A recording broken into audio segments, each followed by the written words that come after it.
แบ่งกลุ่มรอบที่2เนาะก็คือแมน WAG จะแบ่งออกอยู่เป็นเขาจะแบ่งออกเป็นอยู่ที่สองสายเนาะก็คือสายละ7 ทีมจากนั้นเขาจะเลือกเอา4 ทีมเท่านั้นที่จะเข้าไปรอบ8 ทีมเนาะฉะนั้น WG เฮาต้องชนะอย่างเดียว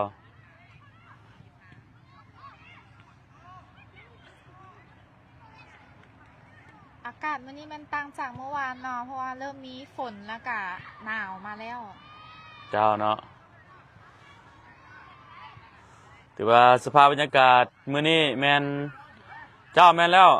อันนี้แมนยู11เด้อที่จะลงแข่งขันพบกับทีมจากญี่ปุ่นนั่นเอง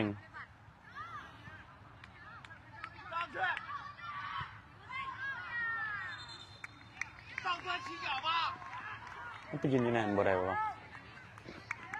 ที่ไก่วะบ่ไกลมันสิดีก่อนเลยตอนนี้จะได้ย้ายสถานที่เพื่ออะไรสดเนาะยินเพลงเลยนะ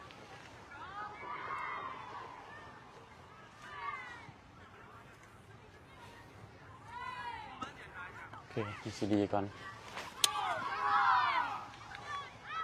เอา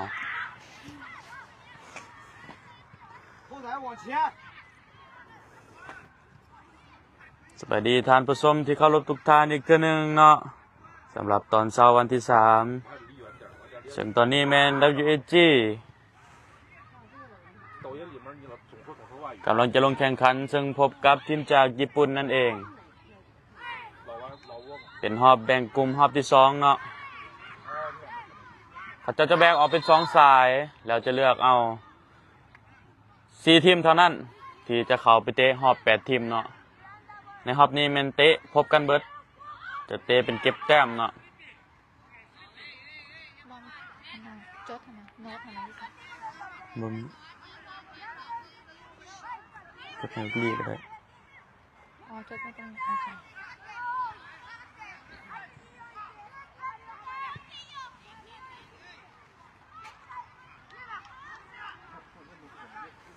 สำหรับบรรยากาศตอนนี้แมน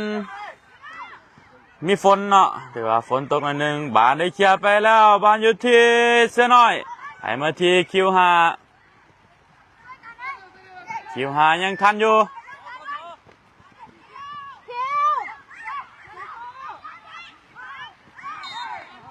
เป็นบ้านฟ้าวเนาะ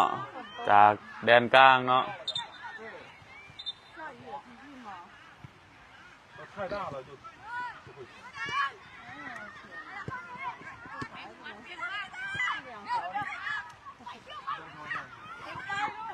บ้านอยู่ที่ญี่ปุ่นเตะออกด้านข้างเนาะถือว่าเป็นบ้านโยนของ WAG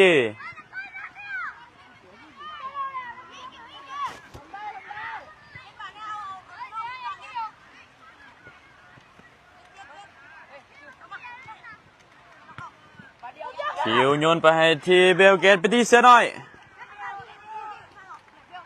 บานกลับมาที่เบลเกตอีกทีนึงเบลเกตเปลี่ยนออกไปที่คิวหมายเลข12เนาะจะทันบ่ยังถือกุตุสูญาได้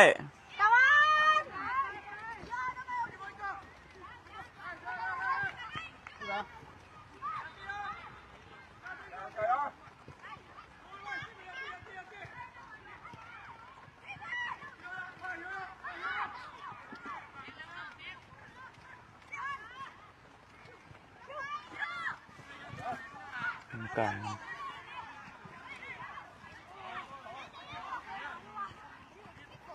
บานออกข้างเนาะเป็นบานลูกโยนของ WAG โดยหมายเลข5คิวให้ไปที่เสือน้อยแท้ใครเสือบานคุตุโซยังตัดได้ออกไปที่ปีกซ้ายตรงนี้กรรมการยกล้ำน่ะ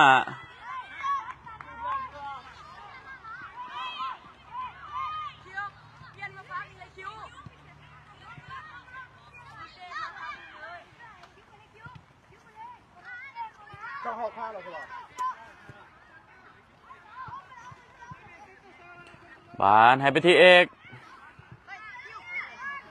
มาที่ตะวันแทงมาที่เบลเกต ถึงกับตัวสูญาติได้เสียน้อยยังเก็บบอลได้อยู่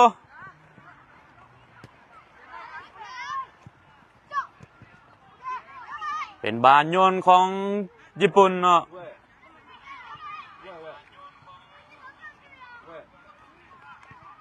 观众朋友们，欢迎回到这个比赛现场啊！您现在收看的是靠北云杯第9届国际精英邀请赛。现在上演是 บอลอยู่ที่เบลเกต 强对话 แทงไปที่คิวลูกนี้รุดเดียวเสียน้อยเนาะ 扑了一下战术， เสียน้อยยังทันอยู่ไล่มาที่แฟงให้มาที่อนุสักษ์ 想分左路被拦截。 ยังบอผ่านกองหลังของญี่ปุ่นเนาะ 日本 EFFC 在左路带球，假传真扣，一个挑传进去 เสียบ 了 ไปให้ปีกด้วยนี่ 这样出 กรรม 击， การยกล้ำหน้า 并且日本队的右边锋啊处于越 เป 位。 ลินไว้ให้มาที่คิว 观众朋友，您现在收看的 ยังบอผ่านกองหลังของญี่ปุ่น 对话就是 ลินให้ไว้ให้ไปที่เอก 对战 เปลี่ยนมาที่ตะวันไหลไปที่อนุสักษ์ควยลูกนี่สวยงามให้ไปที่แฟงแฟงแทงไปที่เสือน้อย เสือน้อยยิงลูกนี่โอ้ถือว่าออกข้างไปเนาะ 国队在近期 สวัสดีท่านผู้ชมอีกทีหนึงเนาะ245คนผู้ใดที่เข้ามาชมมาเชียร์ขอกดไลค์กดแชร์ออกไปเจ้าเพื่อเป็นกำลังใจให้น้องๆใน WSG ตัวแทนหนึ่งเดียวจากสปปลาวเนาะที่มาแข่งขันอยู่ที่เมืองปักกิ่ง 是老挝 WIG ประเทศจีนนั่นเองเนาะ 蓝色球衣的是 ที่ซึกเชิญมาให้มาป้องกันแชมป์เป็นขันวันศาสตร์ของจีนเนาะบานยังอยู่ที่เอกยังได้อยู่ 还属于第2比赛日。现在他又不是跟冠军组不冠军组， บานอยู่ที่เป้ 一场强对 เป้ 话。 ยกขามาลูกนี้ 今天第2比赛日呢， บานอยู่ที่แฟง 昨日的这个比赛的一个 แฟงตั้งไม้ไปที่ตะวันโยนขึ้นไปลูกนี่เขาผู้พวงแซบประตูเนาะ 现在现场呢也是下起了雨，双方是在雨刚 โกลกิปเปอร์ยาวขึ้นมาบานญี่ปุ่นยังเก็บบานได้แทงไปที่เอกสกัดออกมา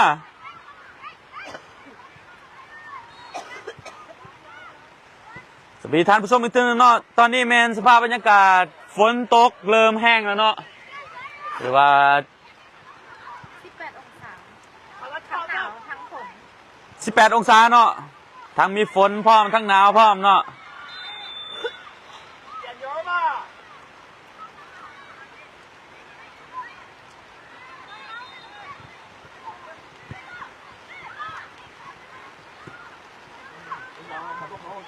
บานไหลไปที่เป้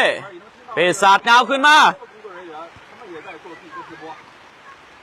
我争取我的声音要压过他们。 บานแฟงอย่าได้ไปที่เสือน้อย 专心看球吧，别在乎什么排位不排位了啊！ ยังบูวิดกองหลังเนาะ 在这个雨天嘛， บานที่อนุสักษ์ไหลไปที่เสือน้อย เสือน้อยยังบูวิดกองหลังของญี่ปุ่นเนาะ 防守下对方6号，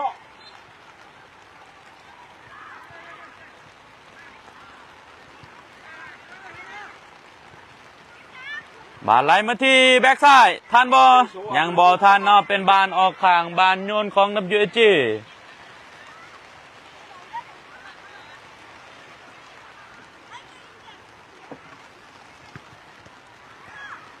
บานเปลี่ยนไปที่ตะวันไหลไปที่เอกแทงมาที่คิวซิงไหลมาลูกนี้ยังบ่ถึงเนาะยังบ่ฮอดโม 前锋的中间 แต่ว่ายังตัดมาได้คิวยิงไปลูกนี้โอ้ถือว่าเขาผู้พวงซาประตูเนาะ 很稳，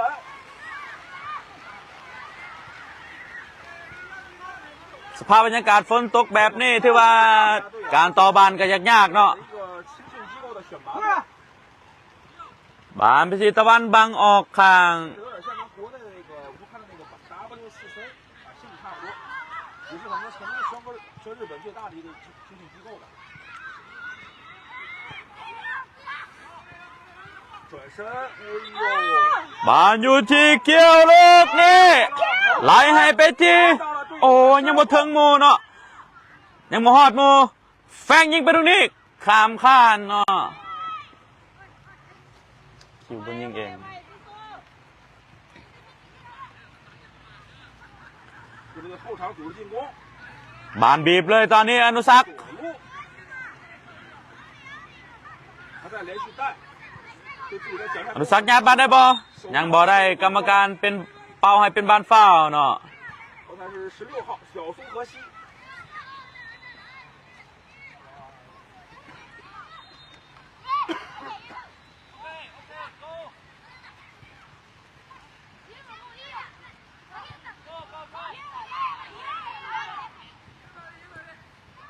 ญี่ปุ่นลินซันลูกนี้ 也不用想快带，2过1，传给左路。 ไหลออกไปที่เบอร์19在横传。 บานอยู่ที่แฟงอนุสักษ์เคลียร์ขึ้นมาคิวยังเก็บบานได้ไหลไปที่แฟงจะสาดบานเดียวแต่บวิทกองกลางของญี่ปุ่นเนาะ 对方脚下，还好把球还能抢回来，又反断了，双方是错进错出。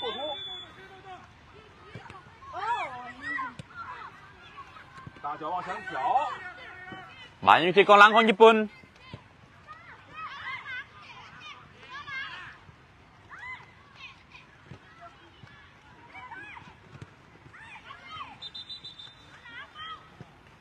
ตะวันสาดขึ้นมาอยู่ที่แฟง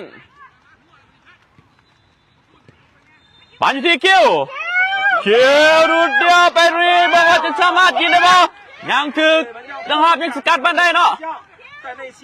คิวจีไปยิงไปตรงนี้เป็นประตูขึ้นนำให้ WG นะคะถือว่า WG ขึ้นนำญี่ปุ่นไปแล้วอยู่ที่1-0โดยหมายเลข12คิวเนาะ 这是老挝队的1号，要配是吧？对。这动作连贯性可以，好，比赛继续。12哦，是12号，比大帅孙嘉伦。 บาลินไว้คืนไปที่เป้ 这个球大回了， เป้ไหลมาที่ตะวันคืนไปที่เป้อีกทีหนึ่งสาดยาวขึ้นมาให้ที่คิวมุงไปตรงนี้ยังมอมีมูมาลินเนาะถือว่าบานไปอยู่ที่ตีนของกูคิปเปอร์ไหลมาที่แบ็กซ้าย 我的身体素质真是没得说呀。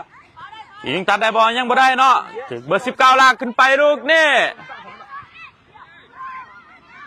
ตะวันยังตัดบอลได้อยู่กรรมการยกเป็นบานออกข้างญี่ปุ่นได้ทุ่มบานเนาะได้โยนบาน 老挝队不是1个，老挝都是1四，而且老挝队场上还有一个球星贝尔10号，这是15的。 สวัสดีท่านผู้ชมอีกทีนึงเนาะ454 คนตอนนี้แมน WG ขึ้นนำญี่ปุ่นไปแล้วอยู่ที่1-0ตอนนี้เป็นบานลูกโยนของญี่ปุ่นจุกแฟงสกัดออกด้านข้างเป็นบานโยนอีกทีนึง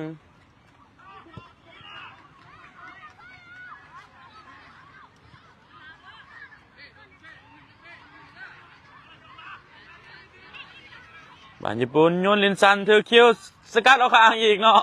เดี๋ยวบานโยนอีกทีนึง按赛前的分析呢，也是大部分都会认为啊，老挝队会是技高一筹。บานอยู่ที่แฟงให้มาที่คิวตรงนี้ยังบ่ถึงเนาะ 也基本上跟分析差不多。 ถึกนะครับเตะออกด้านข้างเป็นบานโยนของ WG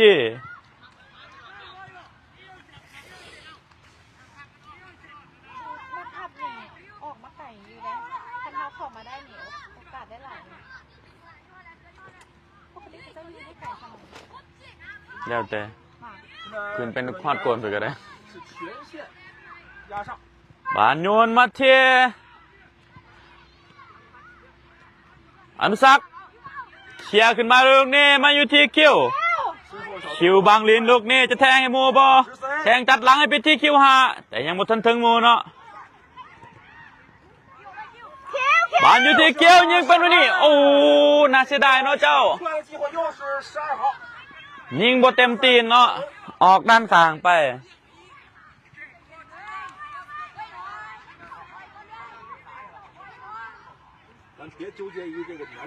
บานเป็นลูกตั้งเตะของญี่ปุ่นลินซันให้ไปที่แบ็คขวาลูกนี้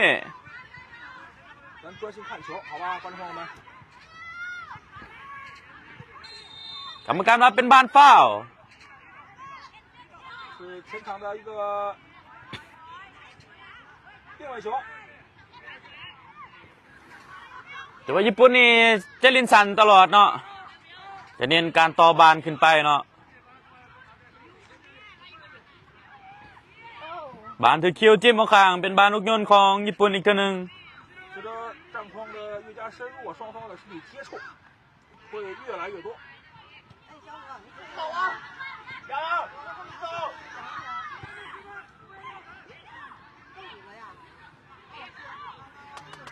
บานถือสกัดออกข้างเป็นบานโยนของ WAG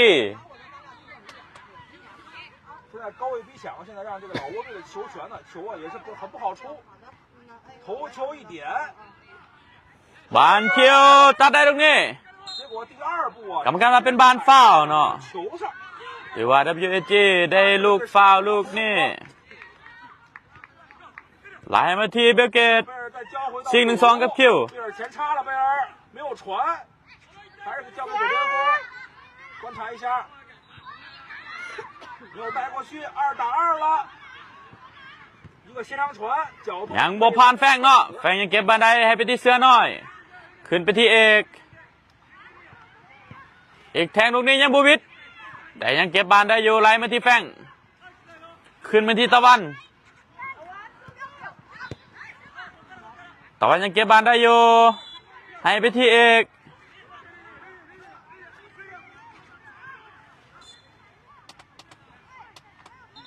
บานออกข้างเป็นบานโยนของ WAG เสือน้อยให้ไปที่เอกขึ้นไปที่เสือน้อยอีกคนหนึ่งไหลมาที่เอกขึ้นมาที่ตะวันโอ้ตะวันทรงบานพอดีเนาะถือว่าทรงบานออกข้างเป็นบานโยนของญี่ปุ่นเนาะ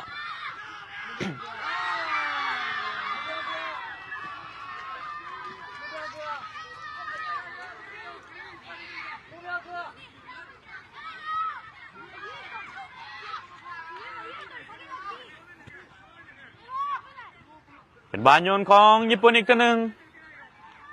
สวัสดีท่านผู้ชม540 กว่าคนเนาะที่เข้ามาชมมาเชียร์ขอให้กดไลค์กดแชร์ออกไปเจ้าเพื่อเป็นกำลังใจให้น้องๆได้ WAG นะคะเพื่อที่จะญาติชัยชนะอีกครั้งหนึ่งเนาะบานอยู่ที่ญี่ปุ่นกองกลางเนาะแต่ว่าถึงเอกตัดได้ให้มาที่แฟงแทงให้ไปที่คิวนี่กรรมการยกล้ำหน้าเนาะน่าเสียดายเนาะเจ้าแต่ว่าบอลล้ำหน้าลูกนี้อาจจะเป็นประตูก็เป็นไปได้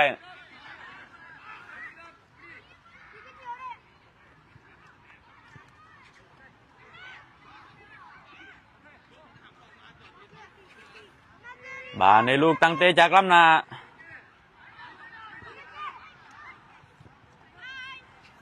หายมาที่เบอร์11 เบอร์11แทงไปให้มาที่เบอร์19ชิง1-2กันไม่ที่เบอร์19อีกครั้งหนึ่งให้ไปที่บานอยู่เบอร์19อีกเท่านึง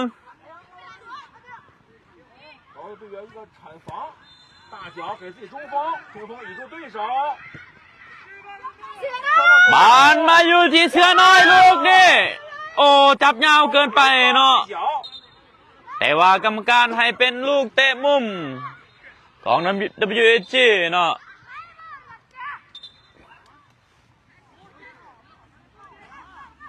在宁河的李伟峰俱乐部，足球俱乐部训练基地，你自己导航一下吧，一搜就可以搜到。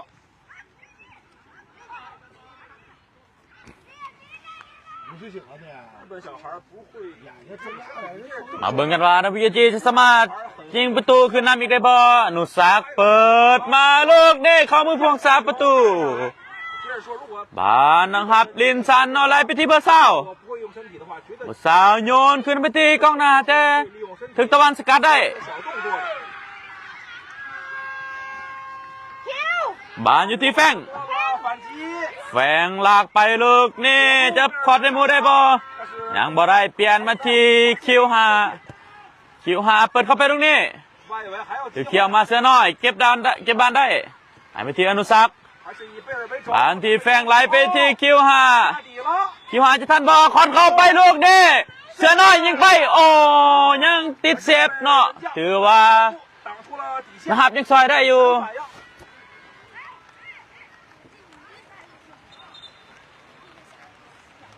สวัสดีท่านผู้ชมอีกเท่านึงเนาะสภาพบรรยากาศตอนนี้แมนฝนตกถือว่าแห้งเติบเนาะบ่ 是的，昨天陕西联合呀。 นักเตะญี่ปุ่นได้ครับอาการบาดเจ็บหน่อยหนึงเนาะ 而且是落后2球。 แต่ก็บ่เป็นหยังเนาะถือว่าเลินได้ต่อ 杀的机会。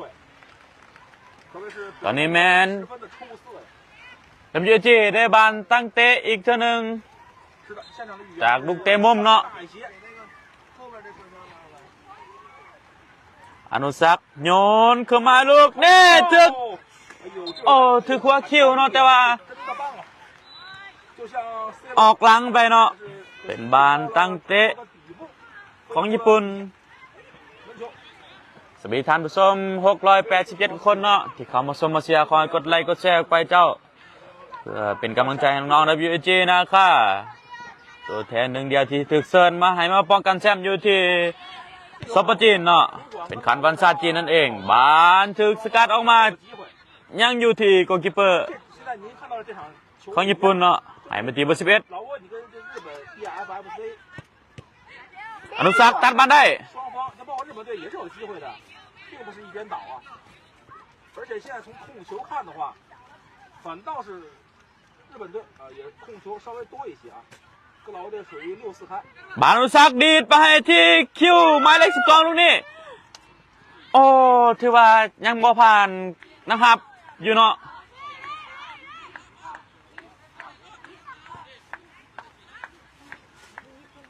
ถือว่าญี่ปุ่นเนี่ย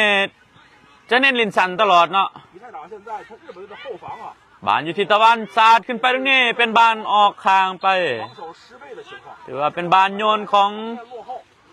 ญี่ปุ่นเนาะ 这个方向进攻上，后面只留了1名后。 ทีมญี่ปุ่นมีการเปลี่ยนตัวผู้เล่น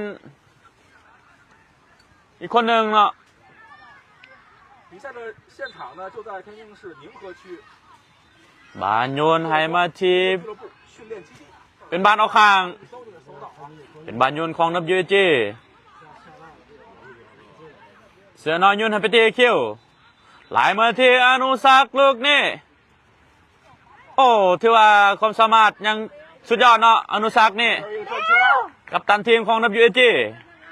แต่ว่าแฟนยังเก็บมาได้ยิงไปลูกนี่โอ้ถือว่าออกข้างไปนะกรรมการเป้าจบเวลาเครื่องทำอิฐ WG ขึ้นนำญี่ปุ่นไปอยู่ที่1-0很快啊，中场休息不是很长，很快就要进行下半场。โดยหมายเลข12นั่นเองเนาะ โอ้พวกเราไปบ้านเราคือที่ไปพินบ่ไหวดิหรอเลย 你这个东西别做了，我先放点东西。背包那个做。对对 OK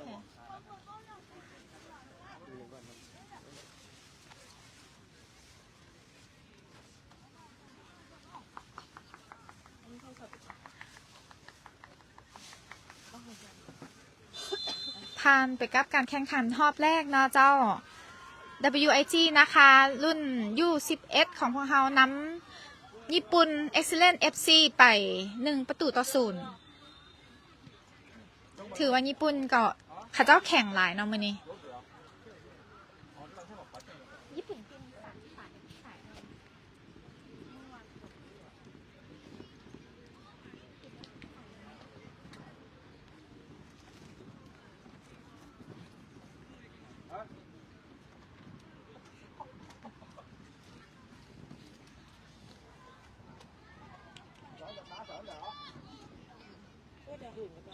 那电源，哎呦，还在那边了。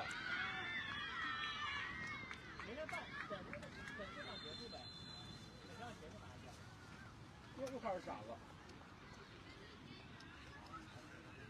โอ้เจ้าอยู่พุ่นฝนตกวะเนาะอยู่จีนมื้อนี้เป็นมื้อทำอิฐที่ว่าฝนเริ่มลงหลายแล้วก็อากาศเย็น แต่ก็ยังบ่เป็นอุปสรรคต่อน้องๆเนาะเพราะว่าน้องๆพวกเฮายังใจสู้แล้วก็สุขภาพทางกายยังโอเค ปุ่นสายดีอันดับหนึ่ง โอ้ญี่ปุ่นมันเพิ่นได้เป็นอันดับหนึ่งของสายดีเนาะเมื่อวานนี้ มาเจอกับพวกเรา WIG นะคะของสาย E 是吗？谢谢。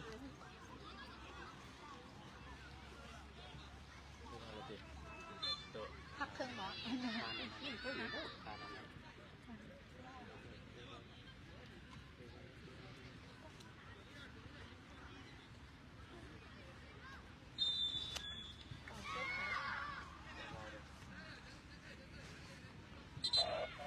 我的开麦。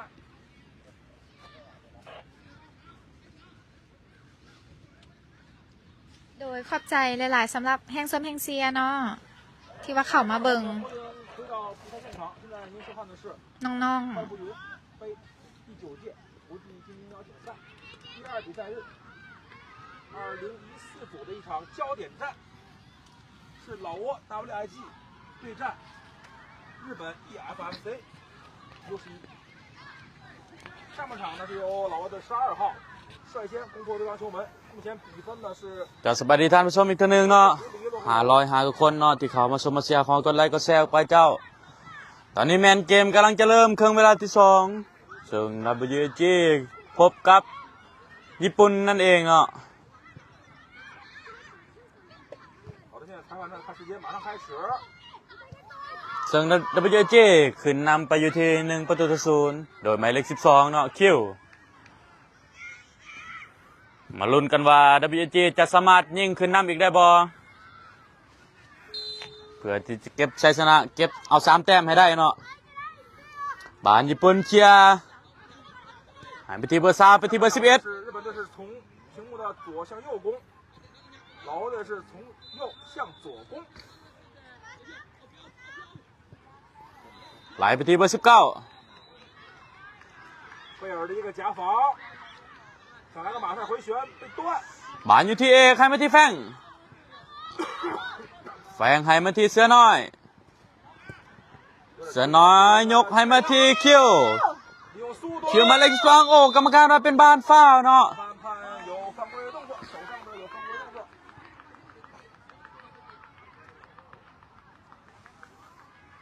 เป็นบานฟ้าวของญี่ปุ่นได้ลูกฟรีคิกจากแดนตัวเองเนาะลินชันไปที่เบอร์11我是本场比赛的解说目标，我为大家带来本场解说。 ให้มาที่เบอร์3อีกทีนึงเบอร์3แนมเบิงโมตรงนี้ก็ซ่าขึ้นไปชิมออกข้างเนาะว่าจะให้โมแต่ว่าออกข้างไปก่อน 好的，现场的雨势啊，向大伙儿通报一下，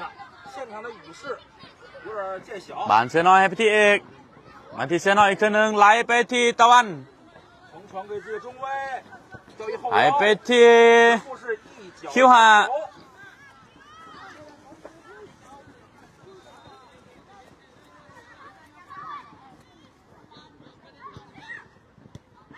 中卫已度对手，有个对角，还是老挝这边，哎呦，还是日本。 บานญี่ปุ่นยังเก็บบานได้อยู่ที่เบอร์11เนาะ 把球一扣，缓慢的内切，这球啊犹豫了。 บานอยู่ที่แฟงแฟงให้ไปที่คิวหาขึ้นมาที่แฟงอีกทีนึงโอ้บ่เข้าใจกันเนาะถึก 失误了， อุตสูญาบานได้อยู่นี่ยิงเข้าไป โอ้ถือว่าเขามือพวกซาประตูเป้เนาะ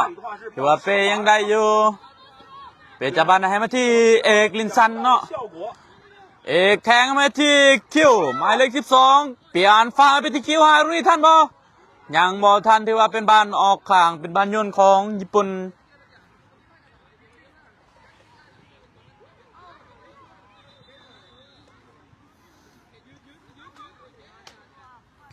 ถือว่าประมาทบ่ได้เนาะเจ้าเพราะว่าสกอร์ยังบ่ทันขาดเทื่อ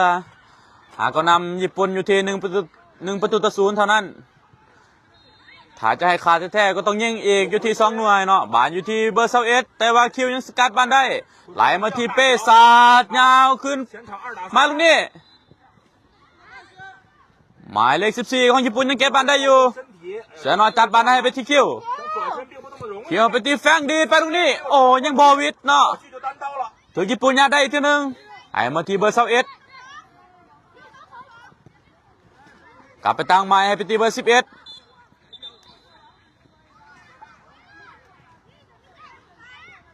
在日本队啊全体的越过了半场。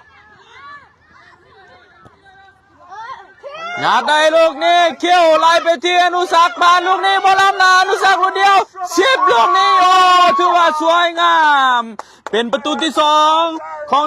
WEG โดยหมายเลข10น้องอนุสักวิเลกุลหรือว่าน้องเบลเกตหรือว่าสัญญาของเพิ่นก็คือเมสซี่ลาวนั่นเองเนาะถือว่าอุ่นใจไปแล้วเพราะว่า WG เฮาขึ้นนำไปอยู่ที่2-0โดยหมายเลข10ก็คือน้องอนุสักนั่นเอง全队节拍灵魂控制器贝尔身边围绕着670保镖。 บานเริ่มไปแล้ว WG ได้บานโยน其实从贝尔跟小将去西班牙打杯赛的时候呢，可以看出来，贝尔在门前的这种冷静的试射，在门前的嗅觉的确高出同年龄段的。 บานขึ้นมาที่เ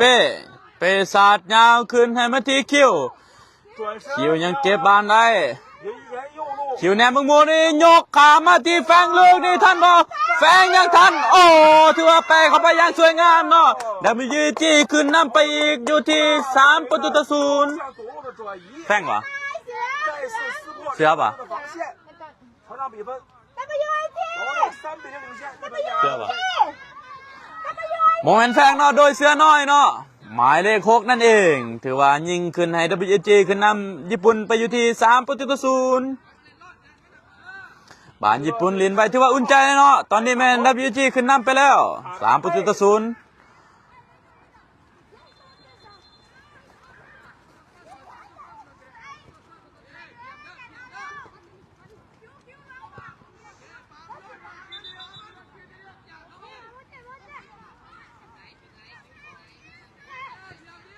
บานขึ้นมาที่เบอร์20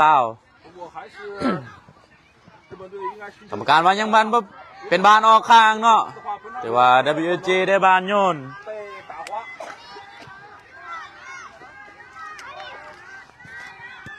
หายมาที่เบลเกตชิปขึ้นเสือหายไปที่คิวถือคิวหาสกัดได้ลูกนี่ยิงเข้าไปอีกแล้วอย่างสวยงามโดนหมายเลข5เนาะคิว5นั่นเองเนาะซื้อ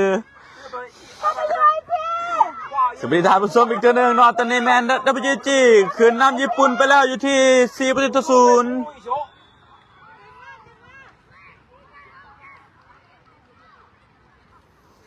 โดยไม่ได้5เนาะถือว่าคิว5นั่นเอง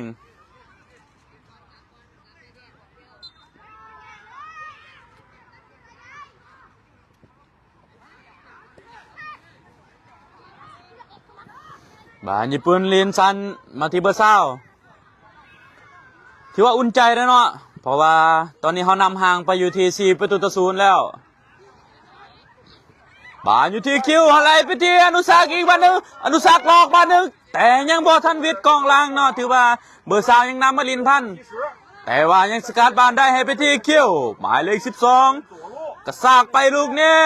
ผ่านไปที่อนุสักยิงยังบอได้เนาะโอ้เกือบเนาะเจ้าแต่ว่าตอนนี้แมนบานสวนกลับ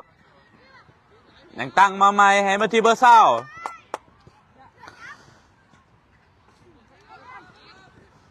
เอกให้มาที่เสื้อน้อยไหลขึ้นไปที่เป้หายไปที่ตะวันมาที่เบลกลับไปที่เป้อีกทีหนึ่งเป้เปลี่ยนออกมาที่เอก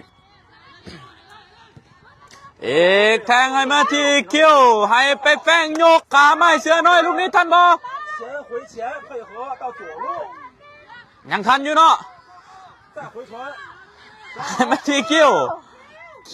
โยกให้ไปที่คิว5แต่ยังบ่ทันเนาะถึงสกัดออกด้านข้างเป็นบานโยนของ WG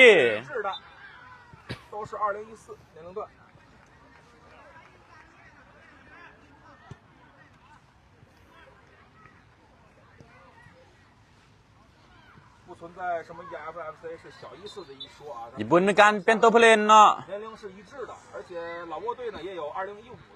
บานคิวยังเก็บบานได้ตะวันคืนมาที่เอก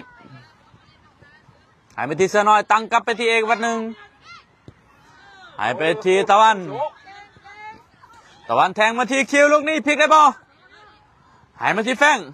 แทงให้อนุสักลูกนี้ยังได้อยู่อนุสักชิปโอ้โหน่าเสียดายเนาะตำคานหน่อยหนึ่งถ้าว่าบ่ตำคานลูกนี้เข้าแน่นอนเนาะ ถือว่าความคิดดีเนาะแต่ว่ายังบ่เป็นประตูกรรมการว่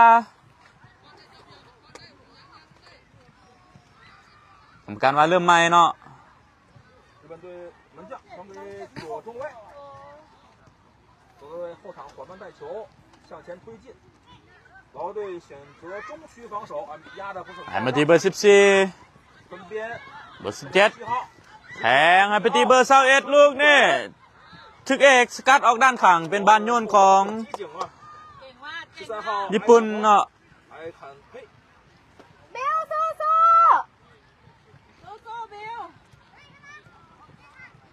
หมายเลข21โยนมาที่เบอร์17脚上有点半算，还好翻转过来，这脚球， เอกชิปคามาที 不要失误，ยังบวิดเนาะแต่ว่าแฟนยังเก็บบานได้ถือสกัดออกด้านข้างเป็นบานโยนของ WAG สวัสดีท่านผู้ชมอีกทีหนึงเนาะ720 คนสภาพบรรยากาศตอนนี้แมนมีฝนตกเนาะแล้วก็อากาศหนาวแต่น้องๆก็สู้เต็มที่เนาะ中国球队表现也不错。 เพื่อที่จะเก็บชัยชนะ 昨天呢是มาให้ได้陕西的一连，在落后2球这是老挝队打的时候， บานเชอน้อยโยนให้ไปที่คิวหมายเลข12最后 เปลี่ยนให้มาที่เบลเกตชิง1-2กัน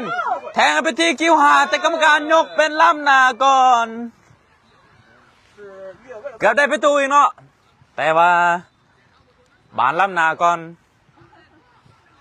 说如果按2场比赛来相比较的话，那这支日本 EFFC 队，在面对这种打法比较成熟、身体素质出色队伍的时候，的确是有点不够看。昨天陕西 บานมาที่แฟง 一连 หายไปที่อนุสัก 一个重要因素就是在身体素质方面， กรรมการเป็นบานฝ้าวเนาะเพราะว่านักเตะทางญี่ปุ่นมาดึงอนุสักกรรมการได้เป่าให้เป็นบานฝ้าว 身体方面真是差距实在是太大 ไปดูฟรีคิกจากระยะ 昨天那段的比赛。 กลางๆเดินเนาะมาเบิ่งกันว่าอนุสักจะยิงได้บอลลูกนี่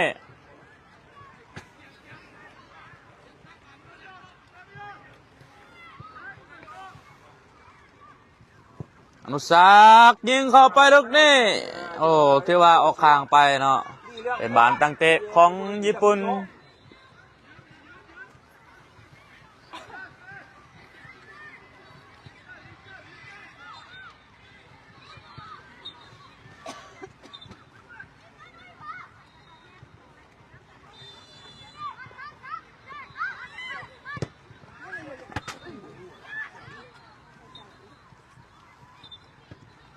ขอบใจเนาะสำหรับคอมเมนต์ต่างๆเนาะ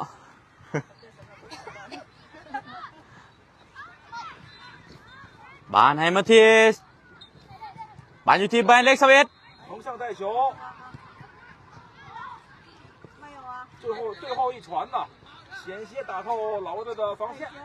其实日本队还是有机会的，只是他这个丢球太快了。下半场还是连丢3球。 บานญี่ปุ่นยังคลองได้อยู่เนาะ 现在双方 ให้ไปที่หมายเลข14短暂的相持。 โอ้กรรมการว่าเป็นบานฟาวเนาะ 一个犯规，给日本队一个前场。 ระยะนี้เป็นระยะอันตรายเนาะ 如果 เพราะว่าแถว 实在是难以破门的话，相信日本队最好的机会就是利用。 ใกล้ๆเนาะถือว่าเป็นระยะที่ว่าอันตราย มาเบิ่งกันว่า WG จะสามารถป้องกันประตูยิงตีขัดแตกได้บ่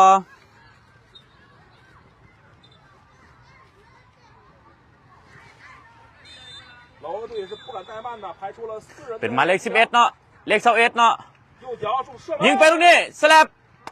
ถือว่าข้ามผ่านไปเนาะ 有一个变向角球，角球由日本队的 เป็นบานเตะมุม 小 ของ 本 ญี่ปุ่น 生来 โดยหมายเลข21惯用脚为右脚，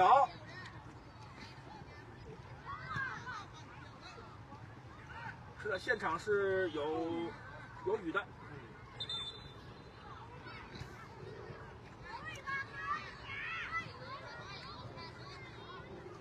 WG มีการเป็นตัวผู้เล่นเนาะโดยเอาหมายเลข5 Q5 หมายเลข6เสื้อน้อยเอาสายฟ้าเขามาลินแทนแล้วก็เอาอาเปาเนาะเขามาลินแทนเนาะ老队是选择了阵容调整。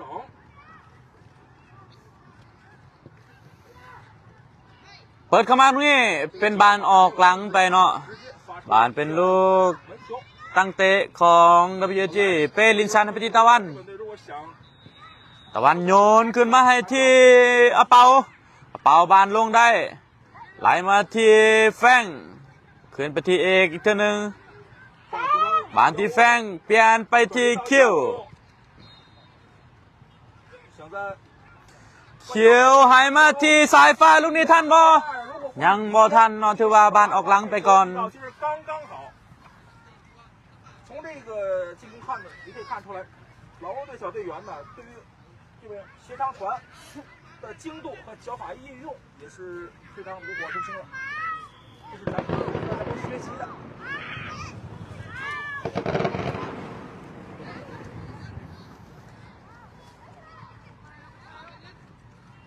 บานยังอยู่ที่ญี่ปุ่นแฟนยังตัดบานได้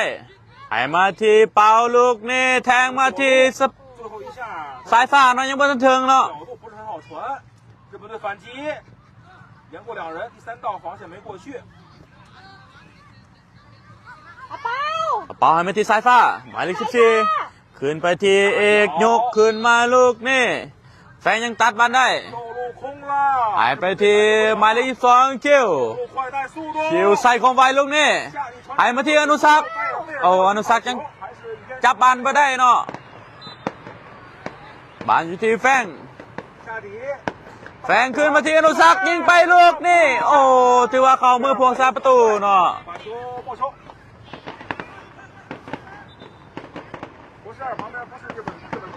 บานลินสันไปที่แบ็กซ้ายของญี่ปุ่น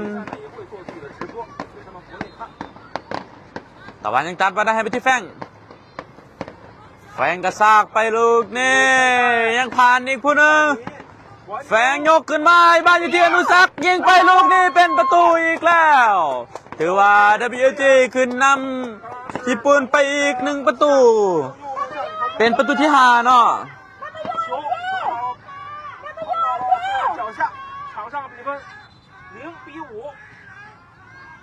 日本队是落后5球，本场比赛也是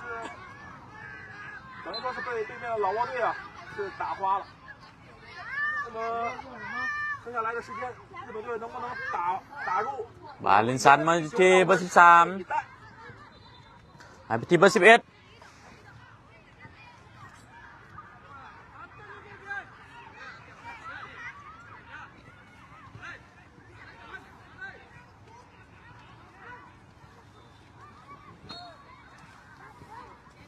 บานแฟงตัดบานได้ลูกนี่ก็สร้างให้ไปที่อนุสัก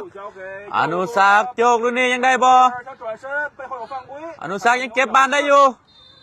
กรรมการว่าเป็นบานฟาวล์เนาะ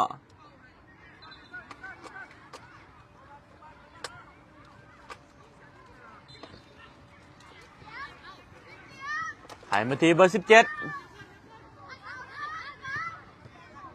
บานแฟงตัดบานได้ลูกนี้แฟงให้ไปที่สายฟ้ามาที่อาเปายิงไปลูกนี้ถือว่าออกทางไปเนาะ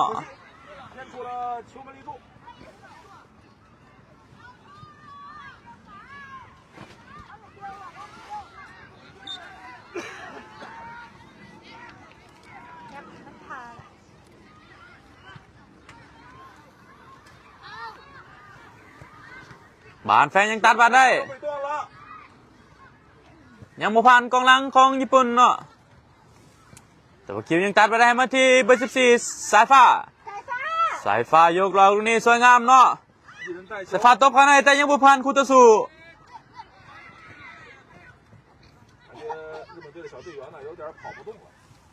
บานจิ้มออกไปด้านข้าง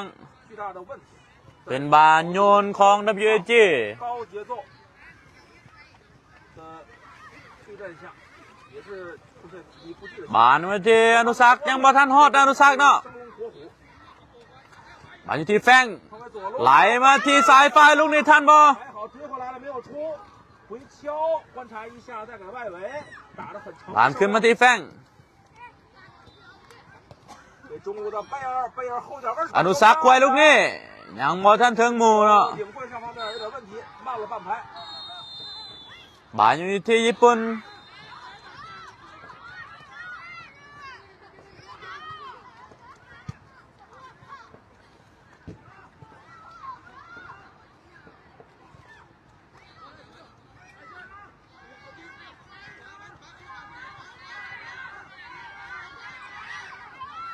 บานที่แฟงเก็บบานได้ลูกนี่เสียบมาให้อยู่ที่สายฟ้า 又过去了，双方手上就有动作。 สายฟ้ายังได้บานอยู่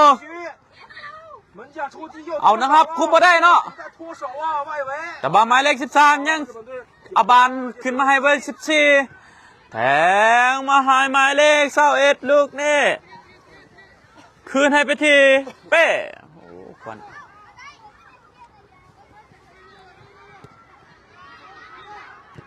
เป้ยกขึ้นมาที่เป่า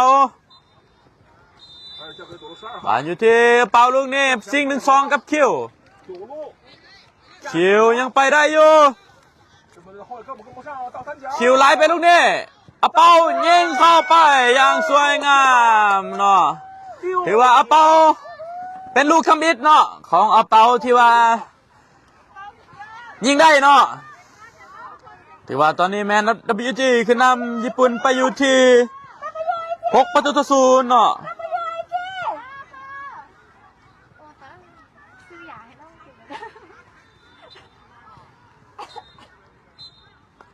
好的。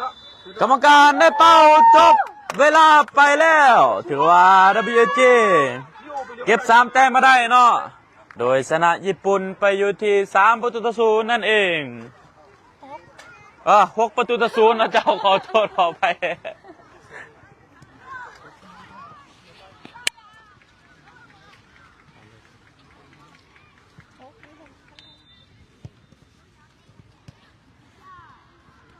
โดยเข้าใจหลายๆสำหรับแห้งเสียของมื้อนี้เนาะ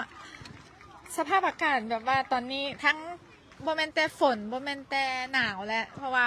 มันเป็นกงกับวันซาจีนค่ะเจ้าจุดพลุและมีควันเข้ามาในสนามอีกแต่ว่ายังบ่เป็นอุปสรรคขวางห้ามให้กับ WIG นะคะรุ่น11ของพวกเขาได้เนาะและชนะทีม Excellent FC จากญี่ปุ่นไป6-0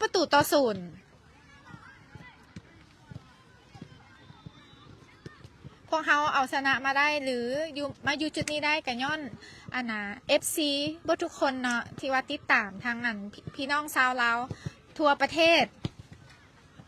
และขาดบ่ได้เลยเนาะผู้สนับสนุนของพวกเขาที่ว่าเพิ่นได้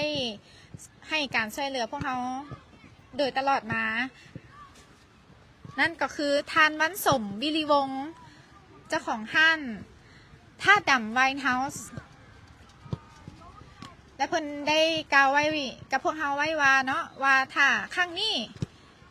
พวกเฮาสามารถคว้าแชมป์ได้อันดับ1หรือเป็นการป้องกันแชมป์เนาะป้องกันแชมป์ได้อันดับ1เพิ่นจะให้การสนับสนุนสโมสร WIG $10,000 สหรัฐเจ้าหรือถ้าเป็นห้องอันดับ2ก็จะได้$5,000 เจ้าขอบใจเพื่อนหลายๆ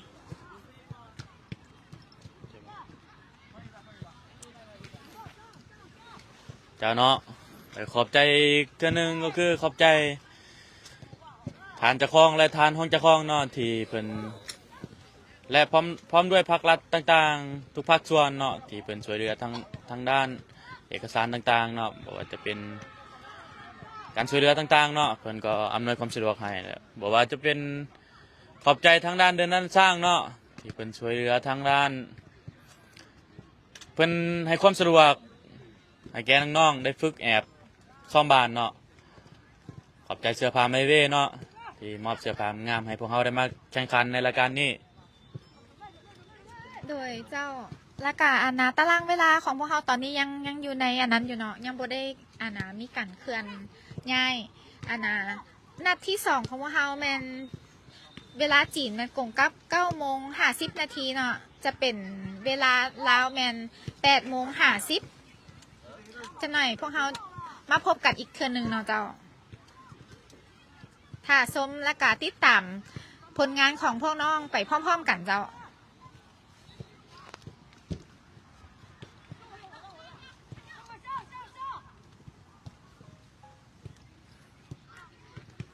เจ้าเนาะ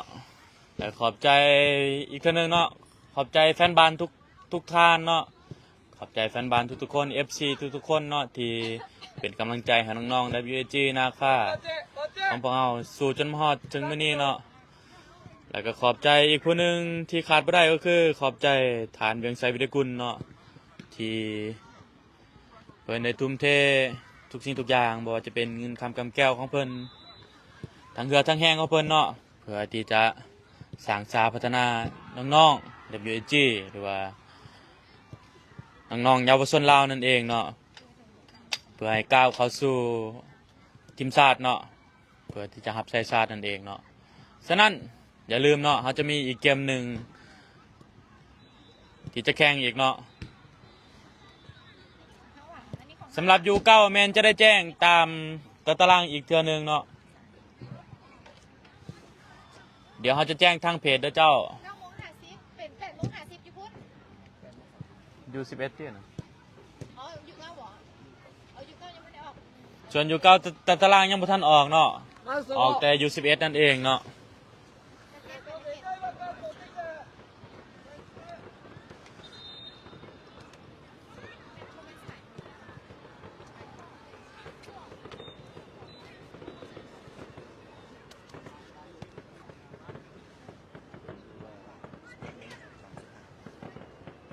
นั่นนะ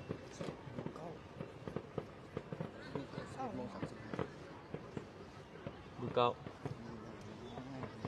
วันมาเหนื่อยโอ้โดยเพิ่นหักก็อัปเดตอันน่ะตารางเมื่อกี้นี่เนาะของยู9ภายอันน่ะ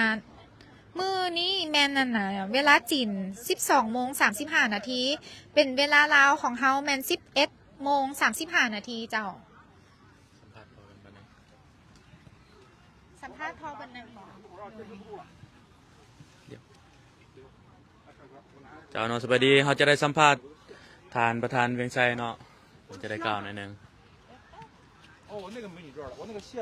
拿错了，我那个线拿错了。สบายดีสบายดีของสมกองเสียอยู่ทางบ้านครับเจ้าเวียงไสวิไลกุลประธานสโมสร WIG นะคะเขาผ่านเกมนี้ไปก็มีกำลังใจขึ้นมาแล้วนักกีฬาเด็กน้อยเขาฝนตกแดดหนาวแดดเนาะเดี๋ยวนี้ก็ยังสั่นหนาวอยู่ก็อยากรายงานทางบ้านกองเสียเขาต้องพ่อแม่ผู้ปกครองแล้วก็หลายๆคนที่เป็น FC ของสโมสร WIG นะคะนี่ภายในและต่างประเทศงานนี้เป็นงานสำคัญของประเทศจีนที่เขาเจ้าจัดขึ้นก็คือจัดใส่วันศาสตร์ของเขาเจ้าเนาะวันศาสตร์จีนกับวันที่1ถึงวันที่10เขาเจ้าหั่นน่ะดังนั้นนี่เรามีโอกาสได้ทึกเชิญมาเนาะในนามorganizer flying เชิญมานี่ก็ขอขอบใจทางมิสเตอร์ชาวแล้วก็ทีมงาน organizer ของflying cup นี้เขามาครั้งนี้เป็นครั้งที่3เฉพาะมางาน flying cup นี่แต่ว่าเขาได้แซมไปของปีกายนี่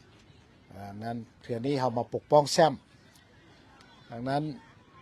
การที่มาปกป้องแซมนี่ก็บ่เป็นง่ายและเทื่อนี้นะมีแต่ทีมแข็งๆต่อไปนี่มีแต่แข็งๆหมดละดังนั้นพ่อแม่พี่น้องทางบ้านคือสิเข้าใจแล้วเนาะงานเทื่อนี้นี่มันแข่งกันนี่รอบแบ่งกลุ่มหันแล้วไปละมี28ทีมเลือกมา14หลังจากเลือกมา14นี่เขาเจ้ามาแบ่งเป็น2กรุ๊ปเนาะกรุ๊ป A กับกรุ๊ป B เขาเจ้าแต่งไว้ละว่ากรุ๊ป A มี7ทีมกรุ๊ป B มี7ทีมแล้วก็มาเตะกันเป็นแบบลีกผู้ใดได้คะแนนที่1ใน7ทีมนี้ก็ไปเอาที่1ที่2ที่3ที่4 ไปแข่งกันกับไซบีเป็นรอบ8 ทีมรอบ8 ทีมแล้ววันนั้นกับนอกเอาท์ไปเลยดังนั้นเขาก็พยายามที่ว่าจะให้ได้ที่ดีที่สุดแหละที่1หรือว่าที่2อยู่ในทรายของเขานี่แต่เขาก็บ่ฮู้ย้อนว่าแต่ละทีมนี่แข่งหลายก็คือเมื่อกี้แหละต้องแรกนี่เขาเฮ็ดหยังเขาเจ้าก็บ่ได้เขาเจ้าก็เฮ็ดหยังเขาบ่ได้จนว่าต้องที่2พี่ดังนั้นเด็กน้อยเขาก็เล่นได้ดีทั้งที่ว่ามันหนาวโอเคก็ฝากในพ่อแม่พี่น้องชาวลาวภายในและต่างประเทศชมเบิ่งเชียร์เด็กน้อยลูกหลานเฮาได้ให้กำลังใจเข้าเราก็มีอยู่11นี่ได้เข้ารอบแล้วเนาะแต่ว่าอยู่10อยู่9เนาะอยู่9เฮาก็ได้เข้ารอบคือกันรุ่นสืบทอดเฮานะก็คือมีโอกาสอยู่เข้ารอบมาสิแล้วก็สิให้เป็นครั้งแรกสำหรับเด็กน้อยประสบการณ์ครั้งนี้นี่แหละสิให้เขาได้เรียนรู้เต็มที่แหละโอเคกับบุมีหยังนะครับมีแต่ฝากขอบใจกองสมกองเชียร์ภายในและต่างประเทศหมดทุกคนขอบใจทางการนำภาครัฐขอบใจผู้สนับสนุนเสื้อผ้าได้ใส่มาแข่งทั้งนี้ไมเว่เนาะแล้วก็ขอบใจปาตอกแล้วก็ทีมงานร้านสร้างสเตเดียม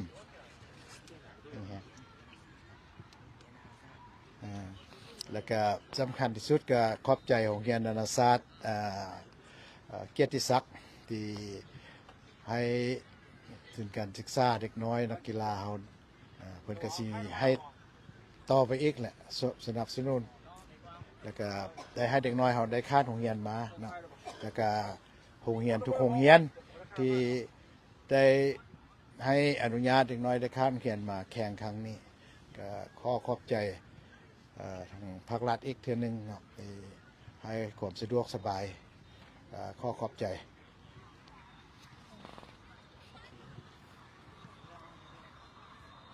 เจ้าเนาะฉะนั้นขอบใจถึงเนาะทุกท่านที่รับชมรับเชียร์ฉะนั้นอย่าลืมว่าเรามีเกมอีก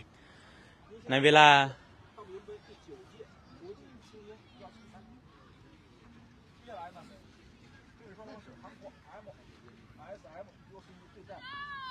อยู่เพิ่งเป็น8:50เจ้าเนาะเขาจะมีเกมอีกแข่งขันอีกเทื่อนึงก็คือในเวลา